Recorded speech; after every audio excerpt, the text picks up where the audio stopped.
এই বাগান বিলাসটাতে এত ফুল হয়েছে, দেখতেই পাচ্ছ তোমরা। কি যে ভালো লাগছে, জাস্ট বলার মতো না। তাই ভাবলাম সকালের শুরুটা বা ভিডিও শুরুটা এখান থেকেই হোক। Hello everyone, good morning. কেমন আছো তোমরা সবাই? আশা করছি ভালো আছো। আমি রিয়াঙ্কা। এই সিম্পল হাউস ওয়াইফ রিয়াঙ্কা চ্যানেলে তোমাদের সবাইকে অনেক স্বাগত আর অনেক ভালোবাসা জানিয়ে আজকের ব্লগটা শুরু করলাম। আজকে হচ্ছে শুক্রবার, আর শুক্রবার যেহেতু আমার বর বাড়িতে থাকে, তাই ঘুম থেকে উঠেই চলে এসেছে ছাদে। গতকাল রাতে প্রচুর বৃষ্টি হয়েছে, সাথে ঝড়ও।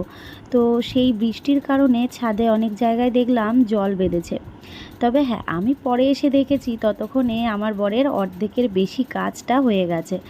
এই যে জল জমেছিল সেইগুলোকে ঝাড় দিয়ে দিল, আর সাথে এদিকের ওদিকের পাতা এসে পড়েছিল ছাদে, সেইগুলোকেও ঝাড় দিয়ে বাইরে ফেলে দিচ্ছে। আসলে ওইগুলোর জন্য না, ওই নালির যে মুখটা রয়েছে জাম হয়ে গেছিলো, তাই জলটা আর বেরোতে পারছিল না। এবার জল জমে থাকলে তো অসুবিধা, তাই না? তোমরা অনেকে আমাকে কমেন্ট করে জানিয়েছো যে রিয়াঙ্কা জল ছাদ করে নাও। তো সমস্ত কিছুই করব, সময় সাপেক্ষ। দেখি আস্তে আস্তে সমস্তটাই তোমরা দেখতে পাবে। এইদিকে টবগুলো সরিয়ে সরিয়ে ঝাড় দিয়ে দিল, আর আমার পক্ষে তো এগুলো সরিয়ে ঝাড় দেওয়া সম্ভব হয় না, কারণ এখন ওই ভারী ভারী জিনিসগুলো সেভাবে আর নিতে পারি না। এদিকে যে টাইম ফুল গাছটা দেখছো, এই টাইম ফুল গাছটা কদিন আগে একদমই ছোট ছোট পাতা, আর সাথে ফুল তো ছিলই না, কেমন যেন লাগছিল। কিন্তু দেখো কিছুদিনের মধ্যেই পুরো টব ছেয়ে পুরো ঝুলে ঝুলে যাচ্ছে গাছের ডালগুলো। কী যে ভালো লাগছে। আমি 2-4টে ডাল এনে পুঁতেছিলাম, তারপর এই যে এত গাছ হয়ে গেছে। এর থেকে কত গাছ ফেলে দেওয়াও হয়েছে, এমনকি আমার তুলসী মন্দিরের ওই দিকেও হয়েছে। আর এই গাছের তো ডাল পুঁতলেই হয়ে যায়। তো দেখো এখানে সাদা গোলাপি এই দুটো কালারেরই ফুল হয়, একদম থোকা থোকা। কী যে ভালো লাগে। তবে এর মধ্যে কিছু জঙ্গল গাছ হয়েছে, ঘাস হয়েছে, সেইগুলোকে একটা একটা করে ও তুলে ফেলছে, কারণ ওইগুলো হয়ে থাকলে দেখতে তো ভালো লাগে না, তাই জন্যে। একটা জিনিস দেখতে পাচ্ছ তোমরা, এই যে ছেলেকে নিয়ে ছাদে আসা হয়, আর এই দেখো অবস্থা, এটা কি বলো তো? এ তো দিনকে দিন বাসা বড় করছে আরো। হ্যাঁ, না না না না, দরকার নেই। এই উড়ে উড়ে গেলে কামড়াবে, দেখা যাচ্ছে এখান থেকে, দেখা যাচ্ছে ওই যে বাসা বড় করেছে ভেতরে, এই যে স্পষ্ট দেখা যাচ্ছে। দেখি এটাকে আগুন ধরিয়ে পুড়িয়ে দিতে হবে।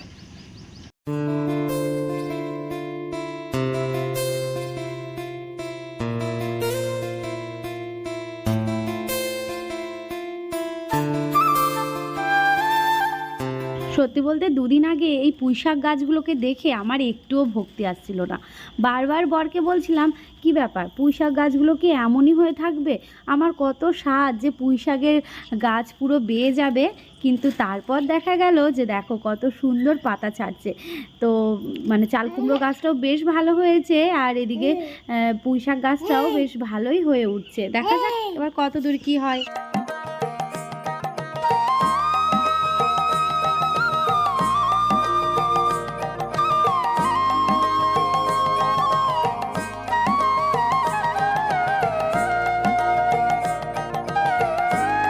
নিচে বসে রয়েছি, এইদিকে মনুসোনা কিন্তু দেখো বাড়িতে এসে আমার চারপাশ দিয়ে ঘুরে বেড়াচ্ছে, আর আমার ছেলে দেখে কিভাবে এদিক ওদিক করছে দেখো। তো অ্যাকচুয়ালি এখন আপাতত আমার কাজ হচ্ছে ছেলেকে ধরে রাখা। ওর বাবা ওপর থেকে নেমে আসলে তারপর ওর কাছে ছেলেকে দেব, দিয়ে তারপর আমি আমার যা কাজ, বিছানা তোলা, ঘর ঝাড় দেওয়া, এইগুলো করব আর কি। এদিকে মনুসোনাকে দেখে সকালবেলা কিন্তু মনটা বেশ ভালো হয়ে গেল। তোমরা অনেকে দেখতে চাইতে, কিন্তু ওই যে মনুসোনা আসলে তবেই তো তোমাদের সাথে ব্লগটা শেয়ার করব। ওকে যখনই দেখি বা ও যখনই আমাদের বাড়িতে আসে তখনই কিন্তু তোমাদের সাথে শেয়ার করা হয়। তো আমার ছেলেটা কিন্তু বেজায় খুশি মনুকে দেখে, ভীষণ পছন্দ করে। ও কুকুর, বিড়াল, গরু এগুলো দেখতে ভীষণ ভালোবাসে, আর সেখানে মনুসোনা হচ্ছে আমাদের আদরের, তাই না? ওকে দেখে দেখো কতই না খুশি হয়েছে আমার ছেলেটা। মা কি বকছে, আয় মনু, আয় আয় আয় আয় আয়। ওরে বাবারে, ওরে বাবারে, ওর ভয় নেই তো, দেখে না বিড়াল। হ্যাঁ। এই যে ফুল না, ফুল না, দিদিকে সেটা মনে দিদিকে ধরে না, মনে দিদি সমস্যা করবে না। ওরে বাবা, লেজ ধরবে, লেজ ধরবে, ওর এখন লেজ ধরবে। দেখো দেখো দেখো, ছেড়ে দাও, একবার ছাড়ো, লেজ ধরবে। মনে মনে কোথায় তোমার মনে শোনা তো মনে শোনা তো শোনা বাবা বাবাটা বাবা আমার বাবা শোনতা আমার বাবা ননটা এই যে এই যে এই যে এই যে এই যে এই যে এই যে ছাড়লাম। ছেলেকে এবার ও ধরলো। এবার আমি এক এক করে কাজ করে নেব। সকালবেলা উঠে জল আনতে গেছিলো, সেই জলের ব্যাগটাকেও গুছিয়ে রেখে দিলাম। না, ব্যাগটাকে গোছালাম না, জলের বোতলগুলোকে গুছিয়ে রাখলাম। কারণ ব্যাগটা জলের বোতল সহ এই সামনের দিকটায় থাকে, দেখতে কিন্তু একটু ভালো লাগে না, তাই জন্যে এই জানলার ওপরেই রেখে দিই। সাথে এদিকে জুতোর যে র্যাকটা রয়েছে, এটাকেও একটু জুতোগুলো নামিয়ে ভালো করে ঝাড় দিয়ে নিচ্ছি। এমনি গোছানো রয়েছে, কিন্তু ওই যে জুতো রাখা হয় তার ফলে তো জুতোর ওই বালিটালিগুলো তো ওপরে ওঠে, তাই সেইগুলোকে একটু ঝাড় দিয়ে নিচ্ছি আর কি। আর আমার বর বলছে ছেড়ে দাও, এই কাজগুলো করতে হবে না। এবার দেখো, অন্যান্য সময় যখন আমি ছেলেকে নিয়ে একা থাকি তখন কিন্তু আমার হয়ে ওঠে না এই এক্সট্রা কাজগুলো করা, কিন্তু যখন মা থাকে বা আমার বর থাকে, ওরা ধরতে পারে ছেলেটাকে, আর আমি তখন এই এক্সট্রা কাজগুলো কিন্তু করে নিতে পারি, আমার সুবিধা হয়।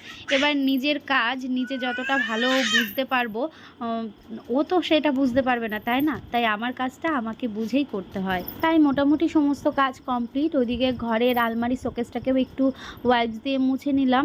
আর রাস্তার ধারে ঘর না হলেও না, এত ধুলোবালি হয় বাড়িতে, এত ধুলো পড়ে ফার্নিচারগুলোতে, তাই সেই কাজগুলো একটু সেরে নিলাম।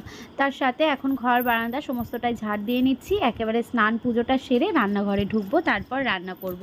আর বেশ ভালো লাগে সকালবেলার কাজকর্মগুলো সারার সাথে স্নান পুজোটাও হয়ে যায়, তারপর রান্নাঘরে ঢুকি, রান্না করি, এই জিনিসটা যেন বেশ ভালো লাগে, ওই যে আগে যেমন করতাম। আজকে সকালে বাসি খাবার খাওয়া হবে, তোমাদের দেখাচ্ছি। ওদিকে ছেলেকে খাইয়ে দিলাম, ছেলেকে ঘুম পাড়িয়ে দিল, আর আমি ওদিকে স্নান পুজোটা সেরে ফেললাম। এই দেখো, এখানে পায়েস রয়েছে, গতকাল রাত্রিবেলায় বৌদি দিয়েছিল। এখানে ঘুগনি, আর রয়েছে এখানে লুচি। এইগুলো হচ্ছে আমাদের এখন সকালবেলার খাবার, তারপর দুপুরে রান্না করব। আগে এগুলো খেয়ে নিই।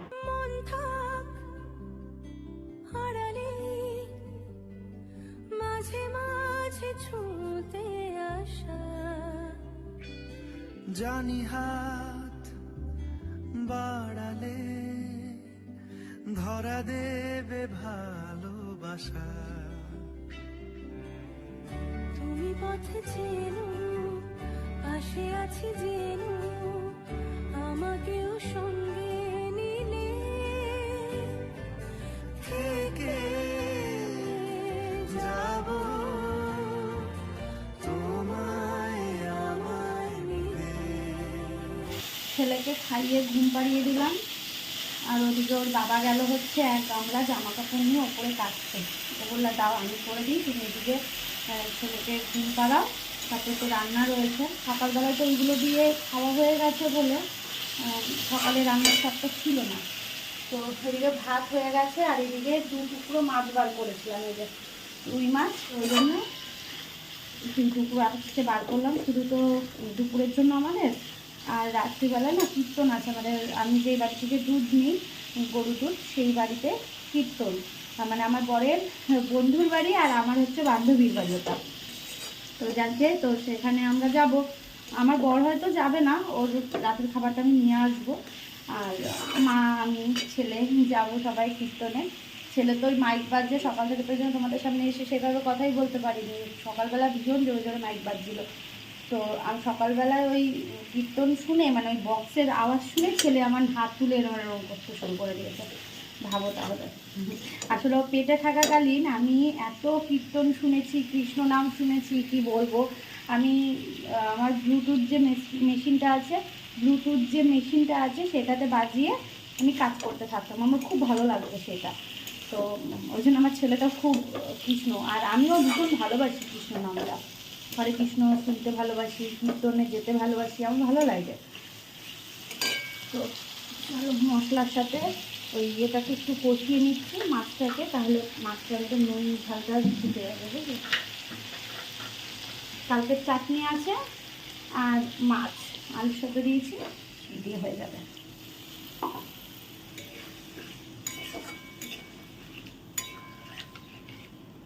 সবচেয়ে বড় কাজ হচ্ছে আমার আজকে এডিট হয়নি, আর এই যে এখানে কিছু বাসন রয়েছে, এখন এগুলোকে মেজে নেব। ব্যাকগ্রাউন্ডে আওয়াজ পাচ্ছ? এই দেখো শোনা মা। চলো ভাত বাড়ি, আগে ওকে খেতে দিই। ও বললো যে আগে মনুকে খেতে দাও, তারপর আমরা খাবো, ঠিক আছে? মাছ করেছি, সকালবেলা বলেছিলাম যে মাছ করবো আসবি, কিন্তু দেখো ও ঠিক এসেছে। বলে না পশু পাখি বোঝে না কে বলে, বরং এরা যতটা বোঝে মানুষ ততটা বোঝে না। এরা যতটা ভালো কাজ করবে মানুষ ততটা বেইমানি করবে, এদের খাওয়ালে কিছু হয় না। ওকে আমি বলেছি যে মনু দুপুরবেলা মাছ করবো, দুপুরবেলা খেতে আসবি। এই যে তার প্রমাণ, দেখেছো? দেখো, শুধুমাত্র ওর বাচ্চাদের জন্য আসে না, এই রিসেন্টলি এসে দেখেছে ওর বাচ্চারা আসছে না, মানে নেই, কাউকে দেখছে না, ওই জন্য ও আসছে। তো যখন আসে আমি তখন খেতে দিই। এবার না আসলে কি করব বলো? ওকে তো ধরে বেঁধে আমি রাখতে পারি না এখন, আর ওকে কোনোদিনই আমি ধরে বেঁধে মানুষ করিনি, কোনো দিনই না। এত বছর হয়ে গেছে ওকে আমি যে রেখেছি, ও নয় আজ 1.5 বছর হলো আমার বাড়িতে আসে না, 1.5 বছর আসে না। তার আগে পর্যন্ত কিন্তু ও এইভাবেই খোলামেলা থাকতো আমার বাড়িতে, আসতো যেত, 2 দিন আসতো না, আবার আসতো, এরকম। যাক গে, তোমাদের সাথে বকবক এখন করছি না, ঠিক আছে? ওকেও খেতে দেবো। তোমাদের মাছের ঝোলটা একটু দেখাই, দারুণ কালার এসছে। আর এই যে মনুর জন্যে ভাত তুলে নিয়েছি, এখান থেকে মাছ নেব, নিয়ে ওকে খাওয়াবো। এই দেখো তো কেমন লাগছে মাছের ঝোলটা, কমেন্ট করে জানিও কেমন। ছেলে ঘুমোচ্ছিল, তাই এবেলাও দুজন মিলে একসাথেই খেতে পারলাম, কারণ ও জেগে থাকলে সেটা তো সম্ভব হয় না। সকালেও ঘুমোচ্ছিল, ওই ফাঁকে আমরা সকালের খাওয়া দাওয়াটা করে নিয়েছিলাম, দুপুরেও তাই। আর ওদিকে মনুসোনাকে খেতে দেওয়ার পর ও কিন্তু চলে গেছে। তো বেশ ভালো লাগলো, অনেক দিন পর মনুসোনা আমাদের বাড়িতে মাছ ভাত খেলো, কারণ এমন সময় আসে ওকে হয় বিস্কুট নাহলে দুধ ভাত এইগুলোই দেওয়া হয়, কারণ সব সময় তো মাছ থাকে না। আর আজকে যেহেতু দুপুরের টাইমে এসেছে, তাই ওকে মাছ ভাত দিয়ে তারপরেই আমরা খেতে বসেছি। বাসনগুলো এখানে ধুয়ে রাখছি, আর গ্যাস সমস্ত কিছু মুছে টুছে নিলাম। খাওয়া দাওয়া করার পর এই কাজটা যদি না করি না, পরে আর করতে ইচ্ছে করে না। আর তোমাদের এর আগেই বলেছি, বাসন মাজতে আমার যেন বিরক্ত লাগে, তো সেই কাজটা যদি আমি ফেলে রাখি তাহলে বিরক্তটা আরও মনে হবে। তাই জন্য খাওয়া দাওয়া সেরেই সাথেই বাসনগুলোকে আমি মেজে নিলাম। আর ওদিকে এত জোরে জোরে বক্স বাজছে, কি বলবো, আমি তো কথাই বলতে পারছি না তোমাদের সামনে সেভাবে এসে। এবার কপিরাইটের ভয় সবাই তো পায়, তাই না? এত কষ্ট করে ভিডিওটা বানাচ্ছি, এবার সেই ভিডিওতে যদি কপিরাইট ক্লেম আসে তখন কেমন লাগে বলো তো? তাই জন্য আজকে ভয়েস ওভার দিয়েই বেশিরভাগটা সময় তোমাদের সাথে শেয়ার করলাম। বিকেলবেলা মা আসবে, আর বিকেলবেলায় ছেলেকে নিয়ে দেখি বাইরে একটু বেরোবো। আর বেরোবো কি, ছেলে ঠিক 3:30 4টের দিকে ঘুমোলো, আর বিকেলবেলা একটু মেঘ করে আসছিল, তখন আর বেরোনো হয়নি।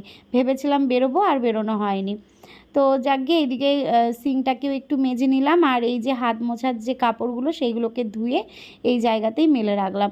ওয়েদারটা এমন একটা ভাব হয়ে রয়েছে, মনে হচ্ছে এই বুঝি বৃষ্টি নামবে, এই বুঝি ঝড় উঠবে, এরকম একটা ব্যাপার।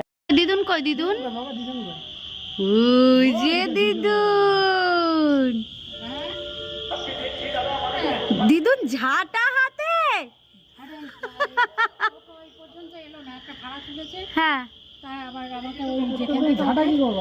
আরে আমাদের ওই কলতলাটা ঝাঁটার জন্য ঝাঁটা নেই, এবার এখানে সব বড় বড় ঝাঁটা, এখানে সব বড় বড় ঝাঁটা বলে মা, আমাদের ওখানে ছোট ছোট ঝাঁটাও পাওয়া যায়, তো মা বলে আমি একটা ঝাঁটা কিনে এনে দেবো, ওই জন্য আজকে নিয়ে এসেছে। চলো।